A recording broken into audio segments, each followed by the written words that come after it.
Welcome to the series of final term solve MCQs lecture wise. ये final term की solve MCQs lecture wise series की video है। Complete series इस channel के ऊपर upload की जा रही है और आज की वीडियो के अंदर आपको FIN 622 के फाइनल टर्म के सॉल्व एमसीक्यूज लेक्चर वाइज करवाए जा रहे हैं। तो शुरू करते हैं आज के इस ट्यूटोरियल को। सबसे पहले आपके सामने लेक्चर नंबर 23 के सॉल्व एमसीक्यूज हैं। पहला ये है कि the gross profit margin is unchanged, but the net profit margin is declined over same period. This could have happened due to which one of the following reason। यानी कि क्या हुआ है कि ग्रॉस प्रॉफिट मार्जिन तो unchange है, उसमें कोई फ़र्क नहीं है, लेकिन जो नेट प्रॉफिट मार्जिन है वो डिक्लाइन हो गया सेम पीरियड के दरमियान। सो ये जो है हुआ है, इनमें से कौन से रीज़न की वजह से? वो इस वजह से हुआ है क्योंकि टैक्स रेट के अंदर इजाफा हो गया। अगर टैक्स बढ़ जाता है तो ग्रॉस प्रॉफिट मार्जिन सेम रहेगा, लेकिन जो नेट प्रॉफिट मार्जिन है उसमें कमी हमें देखने में आएगी। अब ये कि नेक्स्ट ये कि 30-year corporate bond issued in 1985 would now B traded in which of the following market. यानी कि एक जो 30 ईयर जो समझ लें इनके पहले से इशू हुआ हुआ है वो अब उसको किस तरह की मार्केट में इशू किया, सॉरी ट्रेड किया जाएगा, वो सेकेंडरी कैपिटल मार्केट में, क्योंकि पहले से इशू हुआ हुआ है वो। अब ये कि कंपनी का जो कॉमन स्टॉक है करंटली उसको सेल किया जा रहा है 3 रुपीज़ पर शेयर में, और क्वार्टरली डिविडेंड जो है वो 0.0 रुपीज़ है। स्टॉक जो है वो एक्सपेक्टेड है कि उसके अंदर इजाफा होगा 3.30 इन ईयर। सो इसका जो एक्सपेक्टेड रेट ऑफ रिटर्न है वो इनमें से क्या है, वो है 19.3।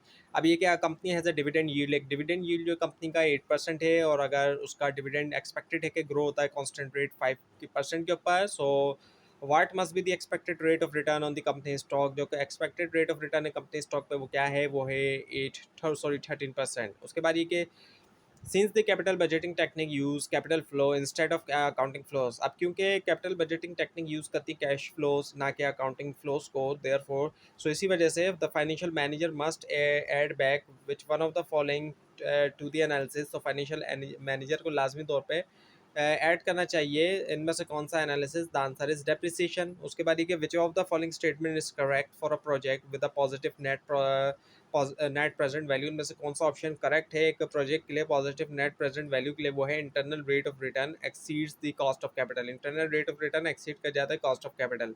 अब ये कि a firm with 60% of sales going to variable cost. एक फर्म की 60% सेल जो है वो जा रही है वेरिएबल कॉस्ट में। 1.5 मिलियन डॉलर की फिक्स कॉस्ट है, जबकि 5 लाख डॉलर्स की डेप्रिसिएशन है। और what accounting profit with sale of,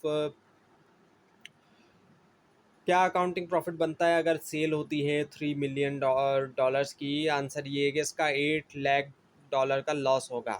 और उसके बाद ये कि suppose a stock is selling today, आज बेचा जा रहा है कि स्टॉक को 35 रुपीज़ पर शेयर के हिसाब से, और एंड ऑफ ईयर वो पे करता है 2 रुपीज़ पर शेयर के हिसाब से डिविडेंड। सेल किया जाता है 39 रुपीज़। तो डिविडेंड यील्ड जो इस स्टॉक पे क्या है वो है 5%। अब ये कि सपोज करें कि स्टॉक को सेल किया जा रहा है 60 रुपीज़ पर शेयर, एंड ऑफ ईयर ये पे करता है डिविडेंड 2 रुपीज़ पर शेयर, और सेल किया जाता है 66 रुपीज़। तो कैपिटल गेन यील्ड जो है क्या होगा स्टॉक पे, वो होगा 8%। अब ये कि इनमें से कौन सा शो करता है रिवार्ड टू रिस्क रेशियो जो है सिक्योरिटी ए के लिए? वो ये कि रिस्क फ्री रिटर्न को माइनस करेंगे expected return of A by R A small R और A capital divide by beta of A. Lecture 24 ये कि which of the following would be consistent with an aggressive approach to financing working capital. इनमें से कौन सा जो है वो कंसिस्टेंट रहेगा एग्रेसिव अप्रोच के साथ फाइंड करने के लिए वर्किंग कैपिटल? वो ये कि financing short term needs with short term funds. Short term needs को शॉर्ट टर्म फंड्स के साथ फाइनेंस किया जाए। उसके बाद ये identify the incorrect statement in connection with working capital management. Incorrect statement को आइडेंटिफाई करें वर्किंग कैपिटल मैनेजमेंट के कनेक्शन के हवाले से। वो ये कि conservative financing policies use short term funds to finance only part of fluctuating current asset. Conservative financing policies जो यूज़ करती हैं शॉर्ट टर्म फंड फाइनेंस करने के लिए सिर्फ जो हिस्सा होता है फ्लक्चुएटिंग करंट एसेट्स का। अब नेक्स्ट वन ये कि all of the following are true regarding the investment activity section of the cash flow statement except. तमाम जितने भी ऑप्शन दिए गए ये ट्रू हैं। जो इन्वेस्टिंग एक्टिविटी सेक्शन होता है कैश फ्लो स्टेटमेंट का, सिवाय एक को छोड़ के, वही कि सेलिंग ऑफ कैपिटल एसेट में be good news if the company is getting rid of unprofitable divisions. यानी कि सेल ऑफ कर दिया जाए जो कैपिटल एसेट्स होते हैं वो अच्छे हो सकते हैं अगर कंपनी अनप्रॉफिटेबल डिवीजन से छुटकारा हासिल कर ले। लेक्चर 25 के अंदर ये कि which of the following statement is correct regarding option, इनमें से कौन सा स्टेटमेंट ऑप्शन के हवाले से करेक्ट है? वही कि an option creates a right and not the obligation for the holder. Option right को करेक्ट करता है, ना कि ऑब्लिगेशन जो है होल्डर के लिए। अब ये कि which of the following illustrate the use of hedging approach to financing, इनमें से कौन सा ऑप्शन इलस्ट्रेट करता है, दिखाता है जो यूज़ ऑफ हैजिंग है, हैजिंग अप्रोच है फाइनेंसिंग के लिए? वही कि permanent working capital finance with long term liabilities. Permanent working capital finance जो है लॉन्ग टर्म लाइबिलिटीज़ के साथ। अब ये कि which of the following is the basis of purchasing power parity, इनमें से कौन सी परचेजिंग पावर पैरिटी की बुनियाद है? एक ऐसी थ्योरी है जिसमें इस चीज़ को मेजर किया जाता है कि ज़ाहिर बात है डिफरेंट कंट्रीज़ के अंदर आप देखते हैं डिफरेंट प्राइजेस जो है वो चार्ज किए जाते हैं सेम प्रोडक्ट के लिए, लेकिन ज़ाहिर बात है वहाँ की परचेजिंग पावर भी मैटर करती है। हमारे कंट्री में ज़ाहिर बात है परचेजिंग पावर कम है, तो अगर यहाँ पे किसी कंट्री के मुकाबले में कम प्राइस भी चार्ज किया जा रहा है तो यहाँ के लोगों के लिए वो एक्सपेंसिव होता है। क्यों? उसकी रीज़न ये होती है कि परचेजिंग पावर की, अगर किसी कंट्री में यहाँ से 5 टाइम्स ज़्यादा परचेजिंग पावर है और प्रोडक्ट यहाँ की डबल प्राइस में भी है, तो भी उनके लिए वो ईजी होगा बाय करना रिलेटिवली, अगर हम यहाँ से कंपेयर करें तो। ये जो बेस है इसकी वो ये है कि the law of one price का जो लॉ है, यानी कि उसके मुताबिक। अब ये कि लेसन 26 वो ये कि which of the following statement is correct regarding option, इनमें से कौन सा स्टेटमेंट जो है वो करेक्ट है ऑप्शन के हवाले से? वही कि option a put option give its writer the right to sell underlying item at a specified price, यानी कि ये राइटर ये देता है राइटर को राइट के वो सेल करें अंडरलाइंग आइटम एक स्पेसिफाइड प्राइस के ऊपर।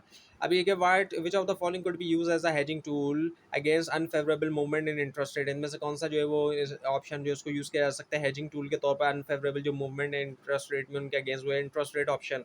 अब ये कि which of the following would be a consequence of high inventory turnover ratio, में से कौन सा नतीजा हो सकता है हाई इन्वेंट्री टर्नओवर रेशियो का? वही है कि low level of inventory in frequent stock out, यानी कि क्या होगा, इन्वेंट्री लेवल गिरेगा, फ्रीक्वेंट स्टॉक आउट होगा, स्टॉक जो है वो जल्द से जल्द ख़त्म हो सकते हैं, ख़त्म होंगे, यानी कि आउट ऑफ स्टॉक हो जाती है जो प्रोडक्ट वो है। उसके बाद ये लेक्चर 27 में कि which of the following statement is incorrect regarding forward contract. Forward contract के हवाले से इनमें से कौन सा स्टेटमेंट सही नहीं है? वो ये कि parties have to put an initial margin in forward contract, parties को क्या करना चाहिए, रखना चाहिए इनिशियल मार्जिन जो है फॉरवर्ड कॉन्ट्रैक्ट में। अब ये कि which of the following is the basis of purchasing power, ये दोबारा आ गया कि the law of one price.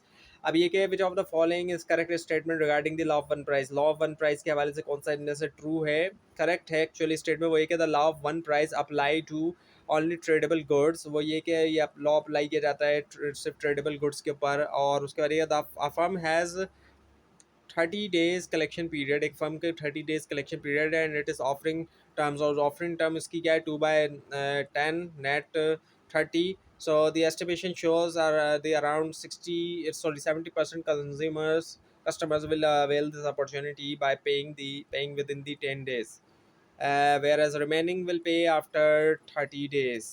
So अब ये क्या एस्टिमेशन शो करती है कि तकरीबन जो 70% कंज्यूमर है इस अपॉर्चुनिटी से वो इस्तेफ़ादा हासिल करेंगे पे करते हुए 10 दिनों के अंदर, जबकि रिमेनिंग पे करेंगे 30 डेज़ के बाद। सो अब ये कि what would be the average collection period of the firm, जो एवरेज कलेक्शन पीरियड है फर्म का वो इनमें से क्या है, वो है 16 days। अब ये कि which of the following is generally the objective of the firms behind offering discount to customer, इनमें से कौन सा जो है जनरली ऑब्जेक्टिव होता है फर्म के, इसके पीछे क्या ऑफर किया जा रहा है डिस्काउंट कस्टमर्स को? वही कि to improve the cash flow. अब ये कि which of the following is not one of the common motives of holding cash, इनमें से कौन सा जो है वो नहीं है कॉमन मोटिव जो है कैश होल्ड करने का, वो है पर्सनल मोटिव। और उसके बाद ये कि which of the following is not an objective of just in time का इनमें से कौन सा ऑब्जेक्टिव नहीं है? वही कि टू इंक्रीज द इन्वेंट्रीज। अब लेक्चर 30 ये कि which of the following is a restructuring strategy in which employees buy a majority share in their own firm, इनमें से कौन सा जो है वो रीस्ट्रक्चरिंग स्ट्रेटजी है जिसके अंदर एम्प्लॉइज बाय करते हैं मेजोरिटी शेयर अपनी फर्म के अंदर, वही कि एम्प्लॉय बाय आउट। अब ये कि which of the following could be an outcome of financial distress of a firm except, इनमें से कौन से जो है वो एक आउटकम हो सकते हैं फाइनेंशियल डिस्ट्रेस जो एक फर्म की, एक्सेप्ट एक को छोड़कर, वही कि financial markets become unstable instable.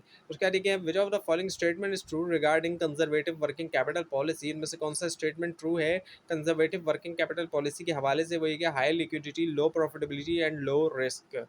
अब उसका है कि which of the following statement is correct regarding option के हवाले से इनमें से कौन सा स्टेटमेंट सही है? वो ये कि an option creates a right and not the obligation for the holder, एक ऑप्शन राइट क्रिएट करता ना कि ऑब्लिगेशन होल्डर के लिए। उसका है कि which of the following is not one of the common motives of holding cash, इनमें से कौन सा जो है वो कॉमन मोटिव नहीं कैश होल्डिंग का, वो है कि पर्सनल मोटिव। उसके बाद ये लेक्चर 32 में से ये कि बच्चों the following statement is correct regarding option contracts, इनमें से कौन सा स्टेटमेंट ऑप्शन कॉन्ट्रैक्ट्स के हवाले से सही है। वो ये कि a call option give its holder a right to sell the underlying item. Call option जो है वो राइट देता है उसके होल्डर को एक राइट देता है कि सेल कर अंडरलाइंग आइटम। लेक्चर 33 में ये कि which of the following is an anti take over strategy, इनमें से कौन सी एंटी टेक ओवर स्ट्रेटजी है in which target company make significant efforts to resist take over bid, जिसके अंदर टारगेट कंपनी जो है सिग्निफिकेंट एफर्ट करती है ताकि रेजिस्ट करे, मुकाबला करे टेक ओवर बिड का, जैसे कि बाय मेजर एक्विजिशन, बड़े एक्विजिशन के जरिए इशू करते हुए नए शेयर, वो है शेयर शार्क रेपिलेंट।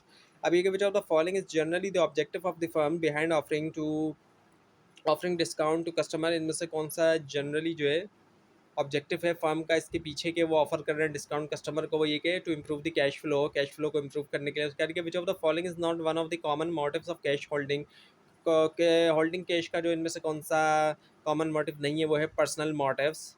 और उसके बाद ये कि which of the following is not the objective of just in time, वो है टू इंक्रीज द इन्वेंट्री, ये रिपीट हो गया है। उसके बाद ये लेक्चर 34 में से विच of the following is not among the categories of foreign risk की इनमें से कौन सी कैटेगरीज नहीं है, वो एक लोकल एक्सपोजर। उसके बाद if the exercise price of an option is not favourable then the market price of underlying item an option would be term as, अगर एक्सरसाइज प्राइस जो एक ऑप्शन की फेवरेबल नहीं है, सो जो मार्केट प्राइस है अंडरलाइंग आइटम की एक ऑप्शन जो है उसके लिए टर्म होगी कौन सी, वो है आउट ऑफ मनी। उसके बाद which of the following is a mutually controlled entity by two और more business enterprises having a shared motive, इनमें से कौन सा जो म्यूचुअली कंट्रोल्ड एंटिटी होती है दो या दो से ज़्यादा बिजनेस एंटरप्राइजेस के लिए जिनका शेयर्ड मोटिव है, वो है जॉइंट वेंचर। लेक्चर 36 ये के in which of the following form of acquisition, इनमें से कौन सी फॉर्म के अंदर एक्विजिशन किया purchaser has a complete knowledge of the acquiring firm, purchaser के पास कंप्लीट नॉलेज होती है एक्वायरिंग फर्म की, वो है मैनेजमेंट बाय इन। तो ये थी आज की वीडियो। आपको इस बार में कोई क्वेश्चन है, खासतौर पर इसमें कोई मिस्टेक दिखाई दे, ज़रूर हाईलाइट कीजिए। और इस पूरी सीरीज़ को देखने के लिए और मिड टर्म और फाइनल टर्म एग्जाम्स की प्रिपरेशन के लिए इस चैनल को सब्सक्राइब कीजिए, बेल आइकन को पर क्लिक कीजिए। Thanks for watching this video and best of luck for your exams.